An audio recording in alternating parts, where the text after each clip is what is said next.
we take a look at all of the breaking news on the Kavanaugh allegations, and there is a lot of it. The media humiliate themselves, as per our usual routine every single day here. And we take a look at the funniest story of the year. It is astonishingly good. I'm Ben Shapiro. This is The Ben Shapiro Show. I stepped away for the final Jewish holidays, guys. That was the last ones of the year. Okay, so now we're safe. We're good now. Okay, the last couple days, first of all, I will say this was the best part of the Jewish holidays. It was Simchat Torah. I know you want to get to the news, but I'm just going to ramble on for a while about Judaism. But in any case, it was partying with the Torah. It was really great. My kids really enjoyed it. And now I am refreshed, and I come back, and the news cycle is just rich and replete with joy. And I will bring you all of that. First, I want to mention, we really appreciate you tuning in and sharing the podcast with all of your friends. If you enjoy what we do, please subscribe to The Ben Shapiro Show on iTunes. And while you're there, leave us a 5-star rating. No but firsts. If you like the show, just do it. It takes a second. It really helps us out. Those ratings on iTunes help actually elevate the ratings on iTunes overall. So make sure that you leave a 5-star review for us. If you don't like the show and you want to leave us a 1-star rating, well, then don't bother doing it. You know, you got better things to do today. Just leave us 5 stars because, let's face it, that's all we really deserve. And now, but first, let's talk about your tooth health. So the reality is that you are lying to your dentist on a routine basis, right? You go in there, your dentist says, how often do you brush? You're like, 8 times a day. Every time I breathe, I brush my teeth. Like, well, how often do you floss? Like, I haven't stopped flossing. You see this in my mouth right here? Piece of floss. Well, you're lying to your dentist, and we all know you're lying to your dentist, and that's why you ought to be using Quip instead. Quip is the best electric toothbrush on the market. It's a fraction of the cost of bulkier brushes while still packing just the right amount of vibration to help clean your teeth. Quip's built-in timer helps you clean for the dentist's recommended 2 minutes with guiding pulses that remind you when to switch sides. Next, Quip's subscription plans are for your health, not just convenience. They deliver new brush heads on a dentist recommended schedule every 3 months for just $5, including free shipping worldwide. Finally, everyone loves Quip. They were on Oprah's O list. They were named one of Time's best inventions, and they are the first subscription electric toothbrush accepted by the American Dental Association. That is for a reason. It is awesome stuff. Quip starts at just $25. If you go to getquip.com/Shapiro right now, you get your first refill pack free with a Quip electric toothbrush. Again, first refill pack free at getquip.com/Shapiro. That's getquip.com/Shapiro. So with the news cycle like this, I will say it is very difficult to take off a couple of days and then jump right back into the news cycle. I jumped back into the news cycle yesterday, last night, to find that we are apparently just a couple of days away from the actual vote on Brett Kavanaugh. That's what Mitch McConnell said this morning. The Senate Majority Leader says we will be voting on Kavanaugh in the full Senate by the end of the week. The FBI report is expected to wrap today or tomorrow at the very latest. And the FBI is basically saying we've got nothing, right? We've come up with shocker. They've come up with nothing new. Now, that doesn't mean the Democrats are going to accept the FBI report. Of course not. An allegation about a Republican is tantamount to the allegation being true, according to folks on the left, which we'll get to in just a second. According to the Wall Street Journal, though, people familiar with the process said on Tuesday that the FBI investigation into the allegations of sexual misconduct against Judge Kavanaugh could wrap up very soon, well ahead of the end-of-week deadline, which we hope for and pray for so that we don't have to spend this weekend covering breaking news again. GOP aides on the Hill and another person familiar with the process said they were expecting the Bureau to conclude its report as late Tuesday or early Wednesday. Agents had interviewed at least 4 people as of Tuesday in the background investigation of Judge Kavanaugh. The White House had given the Bureau until Friday to wrap up the probe. Senators will be shown the FBI's findings. It's not clear what exactly will be made public at any point. Suffice it to say, it's not expected that anything groundbreaking will happen here. And there's a reason that Mitch McConnell is going off on the Democrats over all of this. The Senate Majority Leader, he comes forward, he says, listen, all of this was a stall tactic, all of this was a delay tactic. Democrats who had no intention of voting for Brett Kavanaugh in the first place are suddenly acting all outraged that the FBI investigation is wrapping too soon, when they knew it would wrap that soon, because the FBI investigation actually has less investigative power than the Senate Judiciary Committee. They can't subpoena documents, they can't subpoena witnesses. It's not a criminal investigation, so that means they can go and ask people to talk to them, and they talk to the people they can talk to, but Democrats are whining anyway. Here's Mitch McConnell saying, listen, we're not going to hold this sucker up any longer. We're done here. These statements remind us Democrats may be trying to move the goalpost every 5 minutes, but their goal has not moved an inch. They will not be satisfied unless they have brought down Judge Kavanaugh's nomination. And you can tell Mitch McConnell, I mean, that is Cocaine Mitch amped up right there. I mean, that's seriously what Mitch McConnell looks like when he is angry and amped up. Not a joke.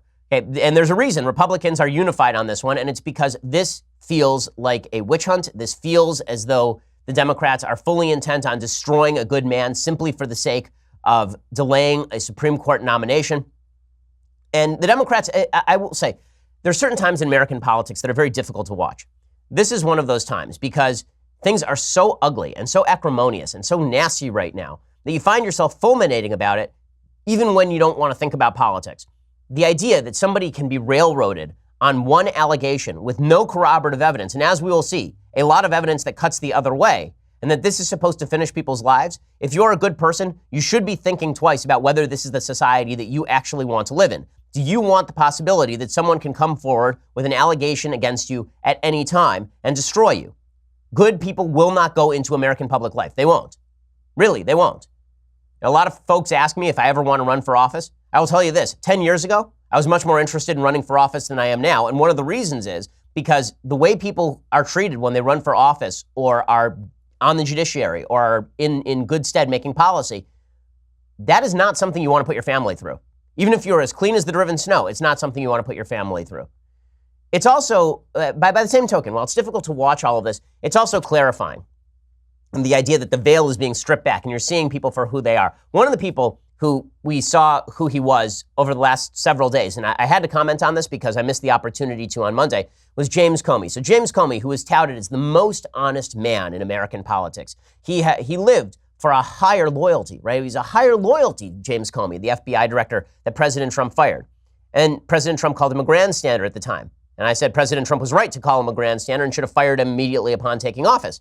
Well, James Comey in the New York Times had a piece earlier this week, and I want to read you some of the piece because it sets the baseline for where Democrats and where folks on the left were going with Kavanaugh, and now it turns out that none of this is going to come true. So James Comey had a piece earlier this week, and it was called "The FBI Can Do This." And so the FBI is back in the middle of it. When we were handed the Hillary Clinton email investigation in 2015, the Bureau's deputy director said to me, "You know you are totally screwed, right?" He meant that in a viciously polarized political environment, one side was sure to be furious with the outcome. Sure enough, I saw a tweet declaring me a political hack, although the author added tongue-in-cheek, "I just can't figure out which side." And those were the good old days. President Trump's decision to order a one-week investigation into sexual assault allegations against Brett Kavanaugh, his Supreme Court nominee, comes in a time of almost indescribable pain and anger, lies, and attacks. And he goes on and talks about how terrible the president of the United States is. And then finally, he gets to Brett Kavanaugh. And he suggests that the time-bound nature of the FBI investigation is really bad. Because, of course, Democrats, folks on the left, they don't want Kavanaugh nominated. The whole goal of this investigation, the whole goal of Democratic tactics here is to stall beyond the election. That's all they want. Now, it turns out this is backfiring radically. I will get to the polls in just a minute. Republicans have not been as unified and motivated since the 2016 election and probably since 2010. It's been a long time since I've seen Republicans this motivated, this unified, and this ready to go to the polls. It's pretty astonishing. But here's what James Comey says. He says, "The FBI is now being asked to investigate on a 7-day clock sexual assaults that the president says never happened, that some senators have decried as a sham cooked up to derail a Supreme Court nominee, and that other senators believe beyond all doubt were committed by the nominee. If truth were the only goal, there would be no clock, and the investigation wouldn't have been sought after the Senate Judiciary Committee already endorsed the nominee. Instead, it seems the Republican goal is to be able to say there was an investigation and it didn't change their view, while the Democrats hope for incriminating evidence to derail the nominee." Well, no, the Republicans didn't ask for an FBI investigation because there had already been 6 FBI background checks of Brett Kavanaugh. None of them had raised anything. And the Senate Judiciary Committee, as mentioned, has more investigative power than the FBI. They went ahead with this because Jeff Flake felt that maybe this would make some of the senators sitting on the fence a little bit more comfortable. But James Comey continues. He says, although the process is deeply flawed and apparently designed to thwart the fact-gathering process, the FBI is up for this. It's not as hard as Republicans hope it will be. FBI agents are experts at interviewing people and quickly dispatching leads to their colleagues around the world to follow with additional interviews. Unless limited in some way by the Trump administration, they can speak to scores of people in a few days if necessary. They will confront people with testimony and other accounts, testing them, pushing them in a professional way. Agents have much better nonsense detectors than partisans because they aren't starting with a conclusion. This is the best part. Yes, the alleged incident occurred 36 years ago, but FBI agents know time has very little to do with memory. Okay, this is the former FBI director saying that time has very little to do with memory. That is an insane statement. That is insane. Scientific evidence proves that memory has nearly everything to do with time. That the further something is in the past, the worse you remember it. You may think you remember something clearly. The truth is you probably don't. I love this from James Comey. He says, FBI agents know every married person remembers the weather on their wedding day, no matter how long ago. Significance drives memory. They also know that little lies point to bigger lies. They know that obvious lies by the nominee about the meaning of words in a yearbook are a flashing signal to dig deeper. So James Comey already condemning Kavanaugh as a liar, even though Kavanaugh actually hadn't lied about anything, and there's no proof Kavanaugh lied about anything. We'll get to that in just a second. But I love this comment. He says that FBI agents know that time has little to do with memory and that significance drives memory because everybody remembers what the weather was like on their wedding day. First of all, the reason you remember anything on your wedding day is because there was a photographer there taking pictures of the whole thing. And then you go back and you look at the pictures of your wedding day, and that is what you call an aid to memory. Second of all, if his argument is that everyone knows what the weather was like on their wedding day, then why doesn't Christine Blasey Ford remember where it happened, when it happened, what the weather was like on that day, who drove her there, who drove her home, who else was at the party? She doesn't remember anything. So if significance drives memory, then why exactly doesn't she remember anything about what happened except supposedly that Brett Kavanaugh was there? So all of this is completely self-defeating. It's just, but James Comey, acting as the supposed good guy in the room, the objective observer in the room, is already indicting Brett Kavanaugh without even recognizing that his own words basically undercut the testimony of Christine Blasey Ford. This is where we are. People who are purporting to be objective are just falsifying. People who are purporting to be objective on this, instead of saying we don't have enough information yet, already at the beginning of the week, they were saying that Kavanaugh is guilty. And that was the expectation, that Kavanaugh was going to be guilty, and that no matter what happened, we could be assured that something would arise that would stop Brett Kavanaugh's nomination. Instead, as it turns out, there's some evidence that is now arising suggesting that Christine Blasey Ford has lied and lied repeatedly. Now, these are uncorroborated allegations of lies from Christine Blasey Ford, but no more uncorroborated than Ford's testimony itself. So the same people who are saying that the testimony that's now been put forth about Christine Blasey Ford, the same people saying that that's uncorroborated stuff, are perfectly fine with her uncorroborated testimony destroying Brett Kavanaugh. So either you want evidence corroborated or you don't want evidence corroborated. You don't get to pick and choose. You don't get to say that Brett Kavanaugh should be taken down on the basis of uncorroborated allegations, but Christine Blasey Ford's testimony should be respected until it is disproved by corroborated allegations. Either corroborative evidence is necessary or corroborative evidence is not necessary. We'll get to the holes in Christine Blasey Ford's story in just 1 second. But first, let's talk about how you can save money. So these days, as you may have noticed, it's pretty tough to get people to agree on anything, but there's one thing we can all get behind, and that is saving the dough. Honey is a free shopping tool that automatically searches the internet for the best promo codes every single time you buy something online. Honey believes everyone deserves the best prices possible on all of the things they like, which is why Honey works on all your favorite sites, Amazon, eBay, J.Crew, Walmart, Best Buy, Groupon, all of them. In fact, Honey has already saved listeners of this podcast an average of $26.34. That's how many listeners of this podcast have used Honey and how much money they're saving you. Over on Amazon, I shop on Amazon all the time. The other day, I bought a series of books from Amazon, and because of Honey, I was able to get a discount on the books. Amazon is just that good, and so is Honey, right? If it weren't for Honey, I would be getting a more expensive deal. I buy stuff from Amazon all the time. Honey helps me nearly every time I shop. Honey has 10 million members, over 100,000 five-star reviews. Honey is the money-saving shopping tool everybody can agree on. Get Honey for free at joinhoney.com/Ben. That's joinhoney.com/Ben. Honey is the easiest way to save money while shopping online. Again, go to joinhoney.com/Ben to check it out. Okay, so here is the bad news for Christine Blasey Ford. There's a letter that is now out from Christine Blasey Ford's ex-boyfriend. And this letter is not good for Christine Blasey Ford. It is a statement given under penalty of perjury. So if the person's lying, then they could be brought up on charges. And here's what it says. This was turned over to Fox News. I blank am a current resident of California. I first met Christine Blasey, now Dr. Christine Blasey Ford, in 1989 or 1990 in California. From 1990 to 1991, I was just friends with Ford. From approximately 1992 to 1998, I was in a relationship with Dr. Ford. I found her truthful and maintained no animus towards her. During our time dating, Dr. Ford never brought up anything regarding her experience as a victim of sexual assault, harassment, or misconduct. Dr. Ford never mentioned Brett Kavanaugh. During some of the time we were dating, Dr. Ford lived with Monica L. McLean, who I understood to be her lifelong best friend. During that time, it was my understanding that McLean was interviewing for jobs with the FBI and U.S. Attorney's Office. I witnessed Dr. Ford help McLean prepare for a potential polygraph exam. Dr. Ford explained in detail what to expect, how polygraphs worked, and helped McLean become familiar and less nervous about the exam. Dr. Ford was able to help because of her background in psychology.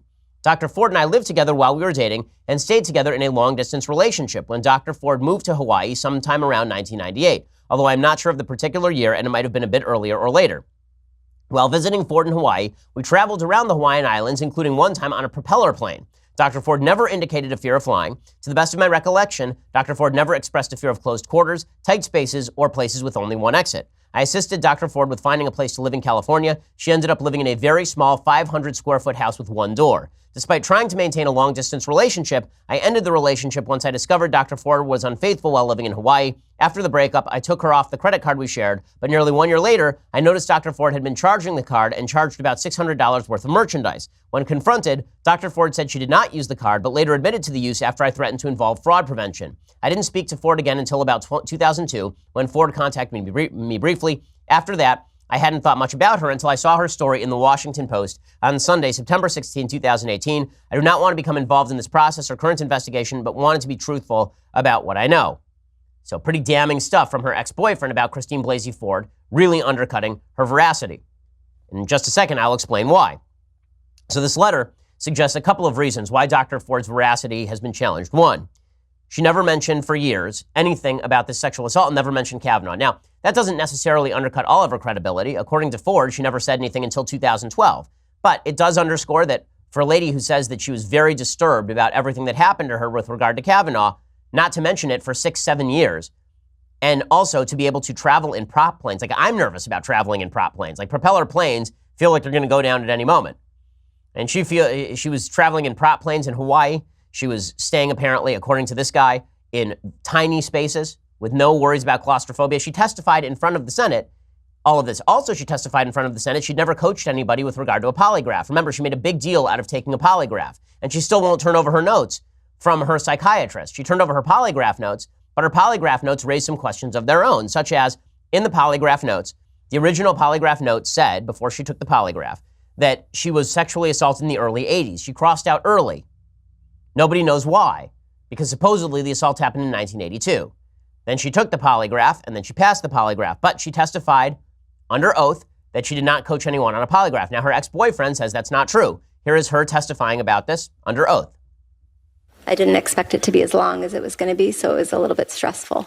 Have you ever given tips or advice to somebody who was looking to take a polygraph test? Never. Okay, and it turns out that is a serious question for her. Were you lying about that? So Senator Chuck Grassley has now sent a letter to the attorneys for this woman, for Christine Blasey Ford, and he asked for material evidence relevant to the allegations. He says he wants some corroborative evidence. He says he wants the notes from the therapy sessions that Dr. Ford discussed and that she turned over to the Washington Post. Right? He says that he wants copies of all video or audio recordings produced during the course of the polygraph examination of Dr. Ford, which she will not turn over.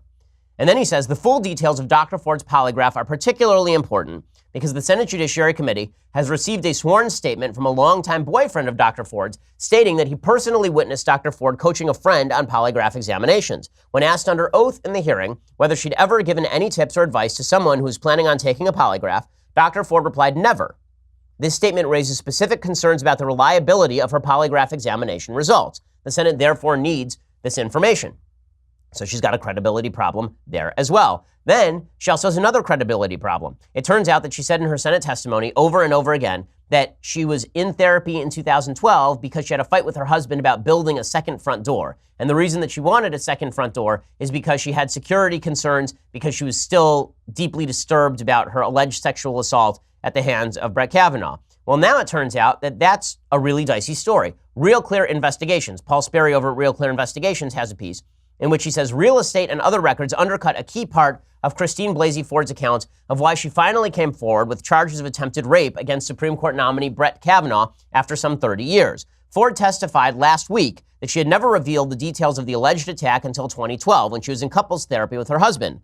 She said the memories percolated up as they revisited a disagreement they'd had over her insistence on installing a second front door when they remodeled their Palo Alto, California home.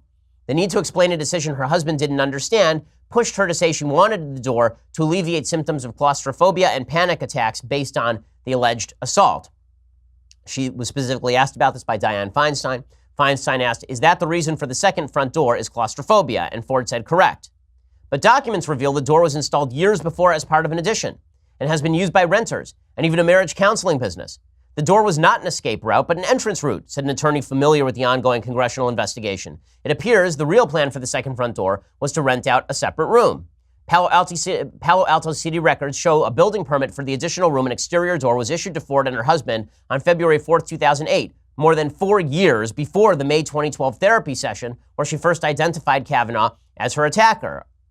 All the remodeling was completed by February 2010. The only additional permits issued to Ford at her Palo Alto address are for solar panels on the roof, a solar hot water system in the garage, and an electric vehicle charge station for the driveway. Dr. Randall, who is the marriage therapist, expressed concerns about her real estate transaction and prior relationship with Ford being reported. She said, "I don't want it mentioned. It's personal." Since the second front door was installed, students from local colleges have lived in the additional room with the private door. So, in other words, there are a lot of holes in her story. We don't know where. We don't know when. We don't know that she's actually claustrophobic. We certainly know that she's okay with flying for the most part, or at least she does it a fair bit. We also know that that second front door story has some holes in it, all of which suggest that maybe there are some serious questions that need to be asked about Ford's account. And this week, it seems more questions have been raised about that account than have actually been raised about Brett Kavanaugh. Now, in just a second, I'm going to get to President Trump's response on all of this, which is, peculiarly Trumpian. But first, let's talk about you saving money on stamps. So these days, you could go to the post office. Post office is a great place, a lot of great services, but you're going to spend time in the car, you're going to spend time in line.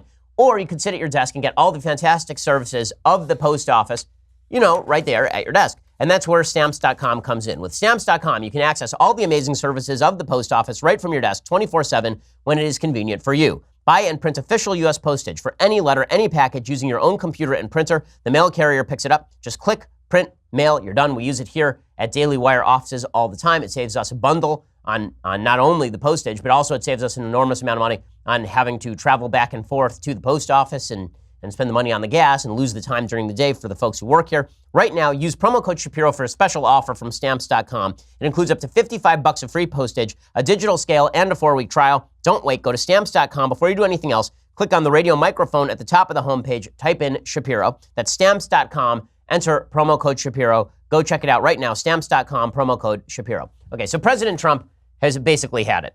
After a couple of weeks of him maintaining silence, or at least being discreet in his opinions about this issue, him saying that he found her testimony compelling and then he found Kavanaugh's testimony compelling, the president last night decided, you know what? Done. Screw this. No more of this. So he did a rally, and at the rally, he decided to launch into Christine Blasey Ford. Now, there are some folks on the right saying that the president was not mocking Christine Blasey Ford. He's pretty clearly mocking Christine Blasey Ford. There's some folks on the left saying he was only mocking Christine Blasey Ford. No, he was also mocking the fact that her corroboration-free allegation is being taken entirely seriously despite its lack of detail. So two things can be true at once. Number one, he can be saying basically true things about the serious holes in Christine Blasey Ford's story. Two, he probably shouldn't be mocking Christine Blasey Ford. It's bad politics and it's cruel and there's no reason to do it. But here is the president going after Christine Blasey Ford in his typically entertaining fashion. How did you get home? I don't remember. How'd you get there? I don't remember. Where is the place? I don't remember. How many years ago was it? I don't know. I don't know. What neighborhood was it in? I don't know. Where's the house? I don't know. Upstairs, downstairs, where was it? I don't know. But I had one beer. That's the only thing I remember. Okay, so there's the president going off on her. This, of course, allows the Democrats, the reason it's bad strategy is it allows the Democrats to misdirect from Kavanaugh to Trump. Now they can act all outraged, even though there are serious questions about Christine Blasey Ford's story. And again, no corroboration. In fact, counter corroboration. Every witness she has cited has said they don't remember this party. Every single witness she has cited said they do not remember this party. There is no corroborating evidence. None. Okay, but this because Trump is mouthing off, this allows the Democrats to jump on this, which is what they do. CNN's Don Lemon says he can't resist mocking her. It's just so terrible. How could he possibly mock her? Well, I would point out, I don't like the mockery either, but I would point out the entire media have been mocking Brett Kavanaugh. SNL did an entire thing about how Brett Kavanaugh got emotional, and they had Matt Damon. You remember Matt Damon, the guy who was ripped apart by the Me Too movement 5 minutes ago. Now he's there playing the Me Too movement's go-to guy, mocking Brett Kavanaugh. So it's fine to mock Brett Kavanaugh, a guy whose life is being torn apart by what appear to be corroboration-free allegations of rape and false allegations of gang rape. That guy you can mock the crap out of. But if you mock Christine Blasey Ford, according to CNN, That's the true test of evil. Now, again, I don't think any of these folks should be mocked, but here is Don Lemon going after President Trump, which is why, the president should think twice before doing this sort of stuff in the future. So we learned tonight that our president cannot resist mocking a woman who he had called a credible witness in front of a cheering crowd.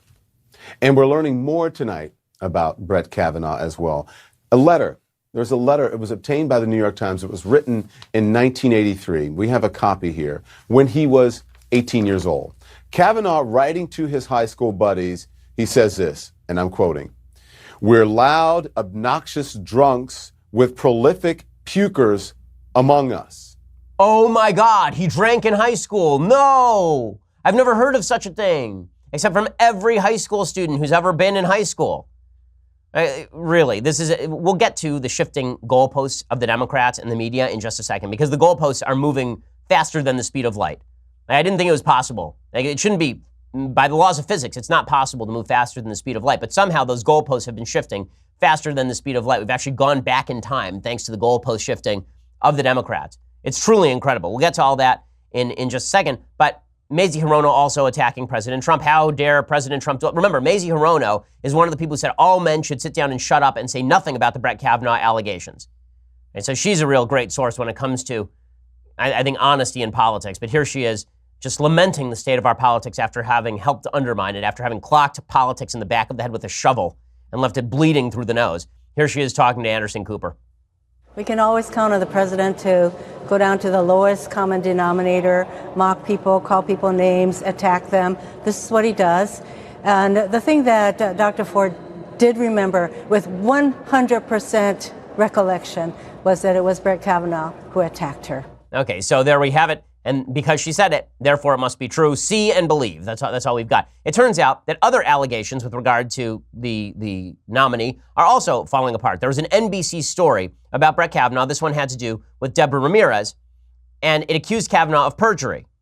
And then it turns out that he was not, in fact, guilty of perjury. So here's what NBC originally reported.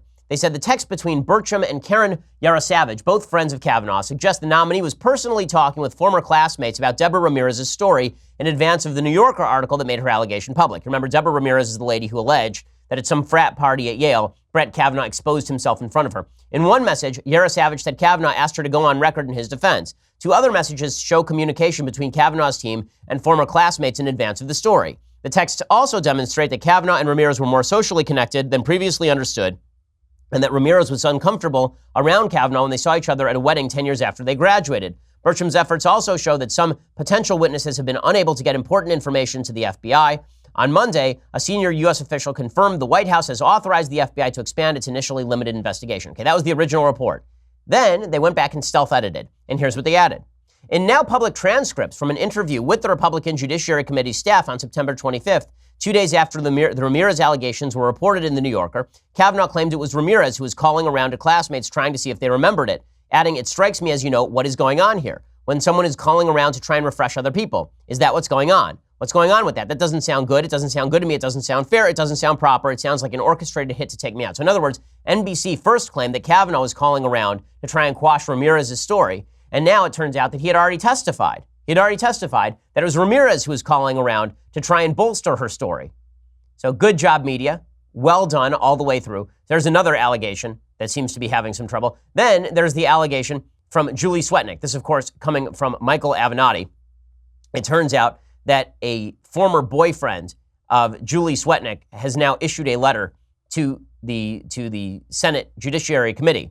And here's what it says. "My name is Dennis Ketterer. I'm a former weeknight meteorologist for Channel 7 in Washington, D.C. and won an Emmy in 1995. I want to preface this by saying I am neither proud nor guiltless in the actions about to be mentioned in this letter. I hope my friends, family, and church members can forgive me. I first met Julie Swetnick in 1993 at a Washington, D.C. bar near Wisconsin Circle. I was at a going-away party for Channel 7 anchor Dale Solly. I left the party to go to the bar to buy a soda. I haven't drunk alcohol since my 18th birthday. As I sat alone at the end of the bar, Julie approached me. She was alone, quite beautiful, well-dressed, and no drink in hand. Consequently, my initial thought was that she might be a high-end call girl, because at the time I weighed 350 pounds. So what would someone like her want with me? But there was no conversation about exchanging sex for money, so I decided to talk with her a few minutes. I had never been hit on in a bar before. I didn't leave with her that night, although we talked about getting together. Over the next couple of weeks, we met at what I believed and still believe was Julie's place. From the beginning, Julie knew I was married and that I was having marital issues. He says she was an opportunist. I felt she had only interest in my 350-pound self because I was on TV and well-known. Although we were not emotionally involved, there was physical contact. We never had sex, despite the fact she was very sexually aggressive with me. And then he talks about all of her fantasies, sex with multiple guys, and he suggests that she is politically motivated, and he says that basically she's not to be believed. He basically calls her a sociopath. And so that's not great for her account either. And her account always was really troublesome, right? The gang rape account was always very difficult to substantiate, considering there should have been witnesses for any of that stuff. We're going to get to a final allegation that the Democrats tried to bring up last minute in just 1 second. But first, let's talk about your nutrition. Okay, right now, take a look at your superfood container. Okay, it has a supplemental facts panel. That means it is made from extract instead of real food. Well, the folks over at Brickhouse Nutrition have decided that they needed to create a real superfood that is specially designed to enhance your health and help you reach your full potential. And it's called Field of Greens. Field of Greens is the first real superfood. The difference that sets it apart can be seen on the bottle. It has a nutrition facts panel because it is indeed real food. 1 scoop of Field of Greens has a full serving of real certified vegan, vegetarian, and USDA organic fruits and vegetables, complete with antioxidants. It's a daily clean green energy that fuels your body for a healthier, happier lifestyle. Field of Greens has also become the energy choice of the USA men's Olympic wrestling team because it does indeed really work. We have folks around the office who have tried it. They say that it's really good. If you act now, get a limited time offer by texting Shapiro to 41411. Again, text Shapiro to 41411. You can't ask for better than it's the energy choice of the U.S. men's Olympic wrestling team. Are you on the Olympic men's wrestling team? I didn't think so. Go check it out right now. BrickhouseBen.com. Experience a better you tomorrow. Go check it out. BrickhouseBen.com and text Shapiro to 41411. Again, Shapiro to 41411. Get energy a much more natural way. Field of Greens has it for you. Go check it out right now. BrickhouseBen.com or Shapiro, text it to 41411. Okay, so we're going to get to more of these allegations and the best story of the day. It really is a spectacular story. We'll get to all of that in just a second. First, you're going to have to go over to Daily Wire. This Friday, Daily Wire is launching the next chapter in Andrew Klavan's podcast series, Another Kingdom, performed by Michael Knowles. If you aren't caught up on the first season, it's available on the website. Subscribers to Daily Wire get early access to each episode, and all of it is ad-free. This season, we've added a dramatic visual component, so it really is pretty cool. If you've never listened to it, it really is great stuff, despite the fact that Michael Knowles does the reading. He does a good job with it, actually. He doesn't just sit there and stare blankly into camera, as usual. So it is worth subscribing just for it. It's really fun and really interesting. Go check it out right now at dailywire.com and subscribe. $9.99 a month to get the rest of this show live as well. Plus, you get to send us questions in the mailbag, which we'll be doing this week. Also, when you subscribe at YouTube or iTunes, where you should leave us a review at iTunes, as I mentioned earlier, you'll also get access to our Sunday special. This week's Sunday special is a guy I've been wanting to have on for a very long time, Jonathan Haidt, professor at NYU, the author of The Righteous Mind and the new New York Times bestseller, The Coddling of the American Mind. He stopped by to talk about free speech, college campus, and all the rest. Hi, my name is Jonathan Haidt, and I'm going to be talking with Ben on the Ben Shapiro Show Sunday Special. I'll be talking about my new book, The Coddling of the American Mind, as well as the inexplicable, puzzling events that have consumed much of campus life and national politics. So you're going to want to check that out. By the way, if you want a preview of what exactly that's going to be like, Thursday night I'm speaking at USC. There's already talk that things are going to get maybe riotous outside and kind of insane over there. So always looking forward to that. Can't just have like a normal speech to a bunch of people.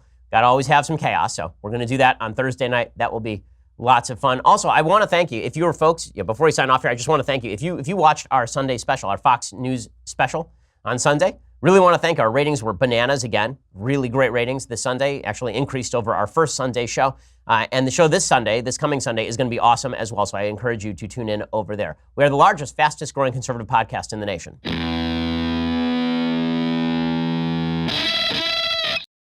Okay, so the final allegation that was brought by Democrats, again, all the allegations are falling apart. The final allegation that was brought against Brett Kavanaugh was brought last minute by Senator Chris Coons. So here is the accusation. Apparently, Chris Coons forwarded an allegation related to Judge Kavanaugh's years in New Haven.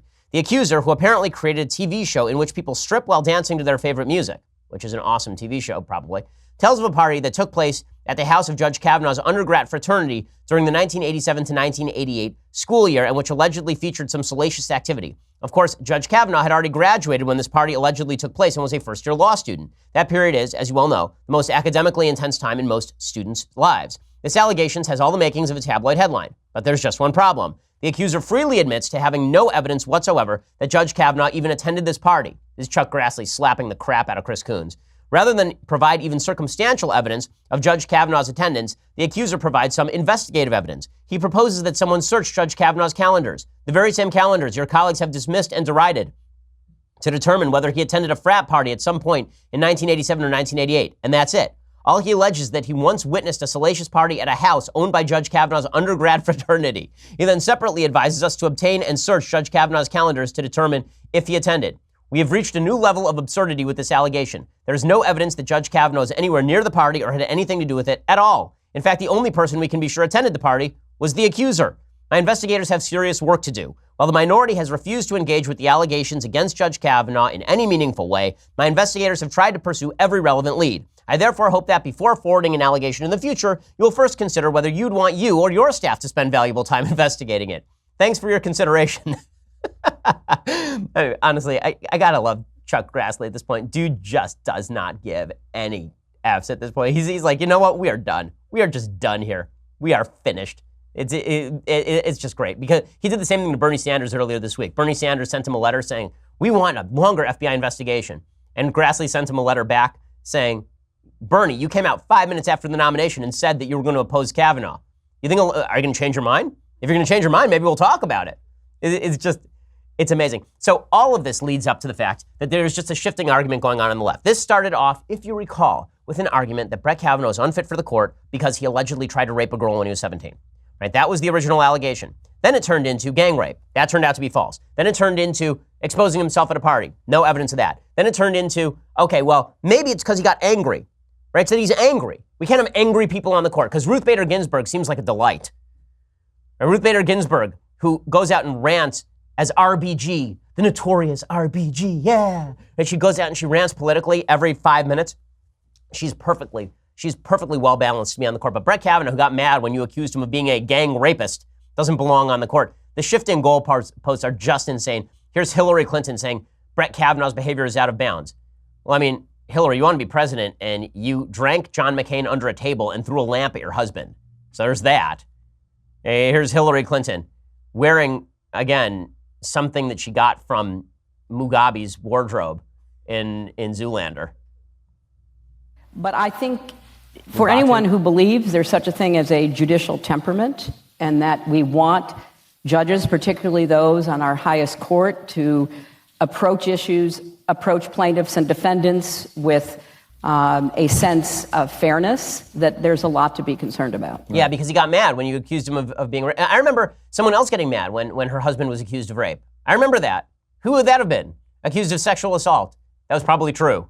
I remember somebody getting mad about that. Oh, yeah, and she wanted to be president of the United States. By the way, I should correct my Zoolander reference. It's Mugatu, not Mugabe. Mugabe was a dictator of Zimbabwe. Mugatu is a character from Zoolander. Okay, how else did this shift the standards? So Allison Camerata on CNN, there's a story about how Brett Kavanaugh, back when he was in college, got in a bar fight with a guy. He threw some ice at a guy. Okay, now, let me explain how this works. I went to Harvard Law School. A lot of great minds there. A lot of these folks will be senators, the people who are in my class. And there was a group of guys who would go out. They invited me, but as you will hear, this is not my type of party. They would go out to bars. They would get drunk off their butts, and then they would just sock each other in the nuts. Okay, not a joke. Like, they would actually just punch each other in the groin. Like, this was an actual thing that I would hear about later. As you can imagine, not my kind of party. Okay, but the accusation here by Allison Camerata is that ice throwers are more likely to assault. So if you were in a bar fight with a dude at a bar and you threw ice at him, then it must be that you sexually assaulted a woman years prior.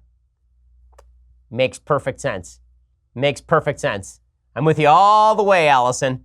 By the way, all the members of Congress who are very upset about drinking, if they say that, heavy drinking is more likely to make you a sexual assaulter, I have some bad news for the folks in Congress. Okay, the folks in Congress, that place is an unmet AA meeting. Okay, if anybody ever wanted to win a Pulitzer, all they would have to do is just stake out the bars on Capitol Hill. The number of Congress people who are fall-down drunks is astonishing. In any case, here's Allison Camerata making a fool of herself. I think that if you are known as a belligerent, mean, fighting drunk, that's relevant. I think that it's relevant to then a woman who says that you would corner her and put your hand over her mouth. Somehow that, I think, makes more sense than if you were just a fun drunk who always fell right asleep.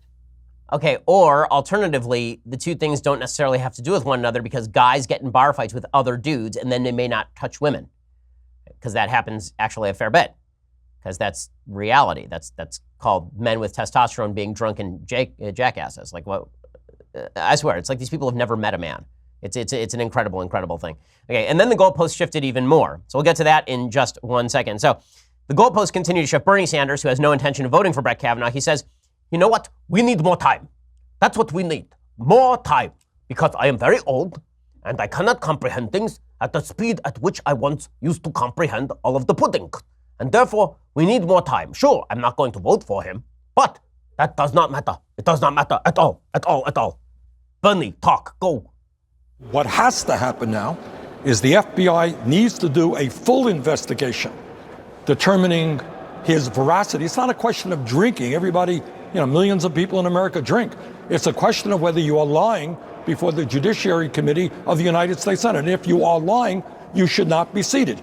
And by the way, that investigation should be thorough, should not be limited to a week. And the idea that we are voting or being asked to vote before this report can be read is totally crazy. Okay, so that's the news story. They're not taking enough time. That's the real problem here. If they just took more time. And then you have Jeffrey Toobin, who basically sums it up at the very end. Jeffrey Toobin essentially says, you know what? I don't care whether he's guilty or innocent. He's white, which is rich coming from Jeffrey Toobin, a white dude who knocked up his mistress, tried to pay for her abortion, refused to pay child support until ordered to by a court. But he says that every allegation should be taken seriously while he sits there on CNN with his job after trying to pay for an abortion and ditch his child support necessities. Good job, Jeffrey Toobin. Here he is saying he cries himself to sleep over the fate of white men in America. The innate sexism of the statement that white men in America don't actually deserve due process. Now, I'm not a big fan of the victimology. White men are victims, white men or black people are victims, or gays are victims, or Jews are victims. I'm not a big fan. America's a free country. Nobody's a victim unless you can show me proof of victimhood.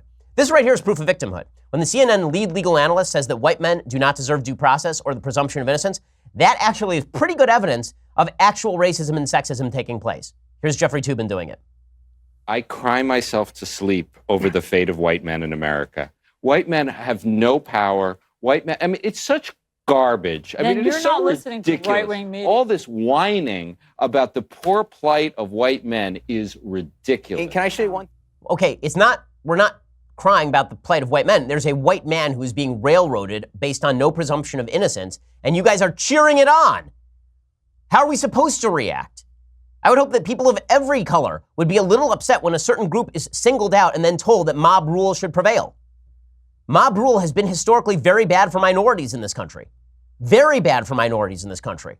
That's the reason due process is such an important thing. It's why it's part of the 14th Amendment and not just part of the 5th Amendment. Because the idea was due process had to be extended to all Americans. It's pretty astonishing. Now, all of this is, in fact, unifying Republicans. It should. You have Cory Booker, that insane bag of lunacy, who says, the senator from New Jersey, Spartacus, he came out and he says that he finally spills the beans. He just says, listen, it doesn't matter whether Kavanaugh's guilty or innocent. I don't like him because I'm bald or something. Here's Cory Booker and his crazy eyes. And then ultimately, not whether he's innocent or guilty, this is not a trial, but ultimately, has enough questions be raised that we should not move on to another candidate. And that long list put together by the Heritage Foundation and That's the Federal unbelievable. Society, It doesn't matter if he's guilty or innocent, but have enough questions been raised. Okay, Mr. Potato Head. Got up this morning, went and put on his angry eyes. Cory frickin' Booker. Yeah, and then they wonder why Republicans are so united. So here's the hilarious thing. Democrats thought this was going to unite them. Oopsie daisy. It turns out that the Quinnipiac ballot shows that the Democratic generic ballot lead has been sliced in half in a month. Has been sliced in half. As I said last week, we did a little kind of Q&A. I was doing a live radio show, and in the middle of the breaks, I was answering questions, which we do for subscribers, which is why you should subscribe. And somebody asked, do you think Republicans will be more motivated? I said, I know I am. If it weren't illegal, I would go register to vote 8 times in Ohio. Because yes, 49% of Americans back the Democratic candidate in their local race for the U.S. House. 42% support the Democratic candidate. That is a massive decrease in the Democratic support level. Okay, when Democrats had a 14-point lead. It's now down to 7 in the Quinnipiac polls. It is possible that Republicans retain the House because Democrats are so disgusting, which would just be poetic justice. Wouldn't that be phenomenal if the Republicans retain the House because of Brett Kavanaugh? That would just, first of all, the insanity that is likely to break out on the back of that will just be unbelievable. And things will just be nutso bazunkers, as I say to my children. It'll be crazy. So we can all look forward to that. Okay, now I have to get to my favorite story of the day. So this is indeed the best story of the day. It is a fantastic story. It's so good. So it turns out there are these 3 professors. Okay, and these 3 professors, Helen Pluckrose, James Lindsay, and Peter Boghossian. And they decided to prank all of these stupid academic journals out there. This story is so great. I love it so much. Here is Peter Boghossian explaining what exactly they did to prank these journals. Since approximately June of 2017, I, along with 2 other concerned academics, Peter Boghossian and Helen Pluckrose, have been writing intentionally broken academic papers and submitting them to highly respected journals in fields that study gender, race, sexuality, and similar topics. We did this to expose a political corruption that's taken hold of the university. By this point, several of these papers have been accepted in highly respected journals, and one that claims that dog-humping incidents can be taken as evidence of rape culture has been officially honored as excellent scholarship. I'm not going to lie to you, we had a lot of fun with this project. The reviewers are worried that we didn't respect the dog's privacy. That's the concern. We respected the chapters. But don't let that lead you to believe that we're not addressing a serious problem. If you have a few minutes, I'll try to explain. Okay, it's so good. It's so good. So what did they do? They submitted all of these insane papers to these feminist and gender studies journals, and they all got printed. And the papers are unreal. So there's the dog park paper you heard him describe there about why dog humping incidents are rape culture. I talked about it on the show. Here, there's another one where they wrote a paper. Excuse me, it's so good. They wrote a paper claiming that when a guy privately pleasures himself while thinking about a woman without her consent, in fact, without her ever finding out about it, that he's committed sexual violence against her. That was printed in a queer studies journal. Okay, they wrote a paper arguing that the reason superintelligent AI is potentially dangerous is because it is being programmed.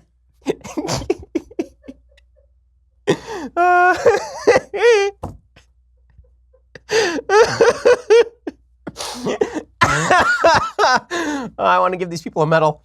They argued that the reason superintelligent AI is potentially dangerous is because it is being programmed to be masculinist and imperialist using Mary Shelley's Frankenstein and Lacanian psychoanalysis. That's their feminist AI paper.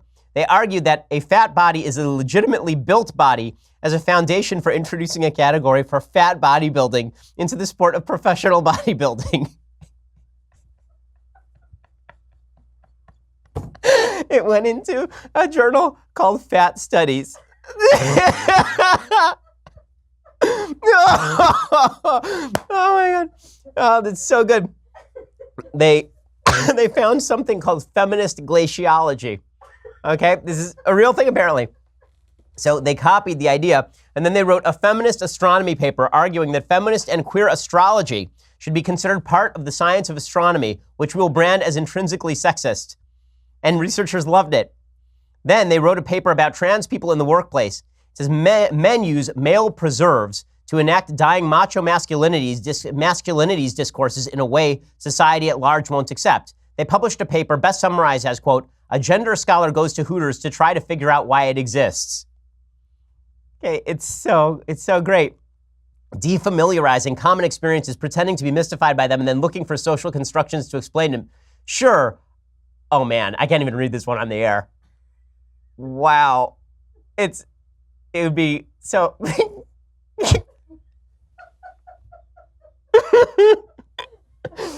I'll try to explain this in the most PG-rated possible way. Wow, this is going to be a challenge. So they did a paper on certain toys, implements that are used in times of intimacy, typically by men who are not straight. So they asked the question, why don't straight men tend to pleasure themselves via use of these implements that are generally used by gay men? And what would happen if they did? And their paper was printed in Sexuality and Culture when they concluded that men would be less transphobic and more feminist if they allowed themselves to be treated in a way that straight men typically are not particularly fond of. You know, that they try to avoid, why we try to avoid going to the proctologist as often as possible. Oh my God, the very best one, of course, the very best one is that they submitted a paper to the feminist social work journal Affiliate. Okay, this is what they did. A feminist rewrite of a chapter from Mein Kampf. They literally took a chapter from Mein Kampf, they replaced some of the language with feminist language, and then they submitted it to Affiliate, and Affiliate printed it. Okay, is it fair to say that all of this stuff is garbage, that all of these journals are garbage? I think it's pretty fair to say that. At the time of the publishing, they have 7 papers accepted, 4 of which have been published online. 3 more have been accepted without having had time to see the publication through. 7 papers are still in play. 6 were retired as fatally flawed. They had 4 invitations to peer review other papers as a result of their own exemplary scholarship. And 1 paper that gained special recognition for excellence from Gender, Place, and Culture. That was the dog humping paper. Just spectacular. Just spectacular. I love this. They said, part 3, why did we do this? Because we're racist, sexist, bigoted, misogynistic, homophobic, transphobic, trans-hysterical, anthropocentric, problematic, privileged, bullying, far-right-wing, cis-hetero, straight white males, and one female who's demonstrating her internalized misogyny and overwhelming need for male approval, who wanted to enable bigotry, preserve our privilege, and take the side of hate. But the real answer is that, obviously they're joking, the real answer is that these things are just they're just junk. Postmodernism is a bag of junk. It's a bag of junk, and they just proved it. This is so much, it's basically a stepped up version of that story that was floating around for a while from Modern Art Museum, where a guy went to a Modern Art Museum, took off his glasses, put them on the floor, and then just stood there staring at them. And soon there were 100 people crowded around to stare at his glasses on the floor. And he did this for like 5 minutes. And then he reaches down, picks up his glasses, wipes them off, puts them on, and leaves. Right? So it's basically that, except for academic studies journals. I can't believe that people are upset about the idea of me subsidizing someone to study these topics at college. We should all be for this. Okay, so you know what? That really should have gone in things I like, because it is the thing that I like the most of all the things. It is so good. Okay, but another thing that I like. So that's a retroactive thing I like. Another thing that I like. Over the weekend, I read a really fantastic book. It's a lot of fun to read, called Born to Run by Christopher McDougall, all about long distance running. And the most salient part of this book is that basically he says that athletic sneakers are a scam, that the people who get the fewest knee and hip injuries running are people who run barefoot or who run with the flattest possible shoes, because when you have really nice cushiony shoes, it actually teaches your body not to run properly, because you don't actually feel the impact of each step when you're running improperly. But the book is really, it's a page turner. It's fun to read. It's basically about super endurance athletes, guys who race 100 miles, which is 4 marathons in a row at a time. It's pretty incredible stuff, and women. And it talks about sort of the history of man in terms of anthropology, basically how human beings were evolved, specifically became upright walking creatures so that we could run very long distances. His theory, and the theory of some scientists, is the reason we began walking upright, which has always been a great mystery, is because it allows us to shed excess body heat and go very long distances, so you actually run down animals. So you could actually catch an antelope simply by running after the antelope. Even though you're slower than the antelope, you can run after it, keeping it in sight, until it basically just gives out, falls over, and you eat it. And that's basically why human beings evolved the way that they did, with no hair and walking upright and with certain muscles at the back of your neck to keep your head stable. Really an interesting book, Born to Run by Christopher McDougall. So that is good stuff. Okay, time for a couple of quick things that I hate. And then we'll be, it's a long show, but I'm sorry, I had to take time with that story. It was too good. Okay, so things I hate. Let's do it. So Eric Holder, you remember Barack Obama's wingman? Remember Barack Obama's wingman? He said that he was going to turn the AG's office into basically a preserve of the presidency. Now he says that Jeff Sessions is weakening the attorney general position. Even though Jeff Sessions is under fire, even though Jeff Sessions has done, I think, yeoman's work in his job, even though he has been honest about his approach to the job, Eric Holder, the most corrupt AG of my lifetime, he says that Jeff Sessions is a real problem. I think by taking what he has taken, he not only weakens himself as attorney general, it has an effect on the institution. And at some point, you have to say to the president, no, you've got to respond to the president. These are extraordinary things. I've never seen a president talk to an attorney general in the way that this president has spoken to his attorney general. But I think you have to respond in extraordinary ways, always thinking about how you're going to protect the institution. Yes, I'm sure that that's it. I'm sure that Jeff Sessions is undermining the institution because he hasn't quit. Because then I'm sure you would love the next AG. For sure. For sure.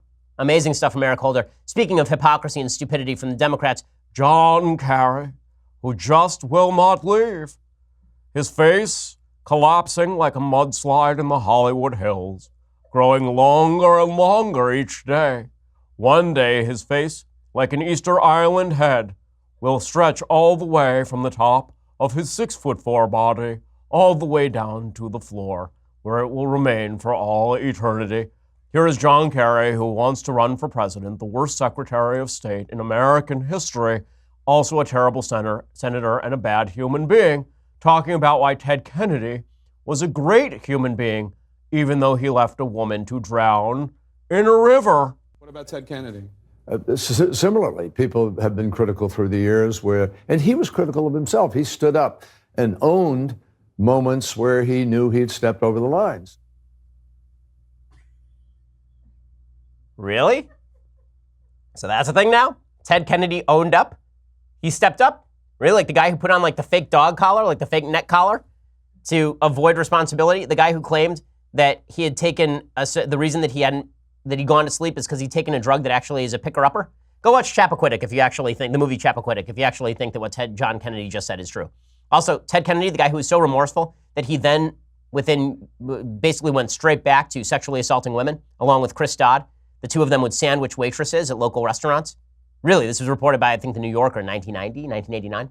So, yeah, well done there, John Kerry. Just spectacular stuff all the way through. Okay, before I go, one quick mention of a company that just did me a favor. So, I know many of you have been wondering, Ben, what's up with that spectacular new yarmulke on your head? Now, you probably didn't notice because my yarmulke is black, and I mean, most black yarmulkes look the same. But if you were closely watching, and I know my fans were, you'll notice that this yarmulke is missing something. What is it missing? It's missing bobby pins. There are no bobby pins. But how does it stay on your head, Ben?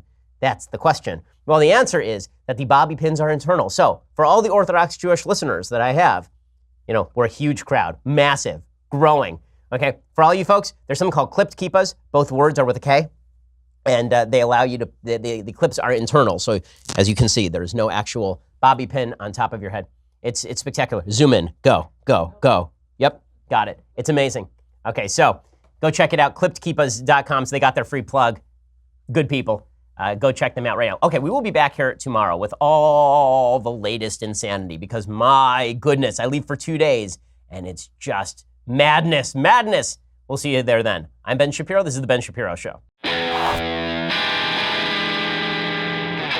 The Ben Shapiro Show is produced by Senya Villarreal, executive producer Jeremy Boring, senior producer Jonathan Hay. Our supervising producer is Mathis Glover, and our technical producer is Austin Stevens. Edited by Alex Zingaro. Audio is mixed by Mike Caramina. Hair and makeup is by Jesua Alvera. The Ben Shapiro Show is a Daily Wire Forward Publishing production. Copyright Forward Publishing 2018.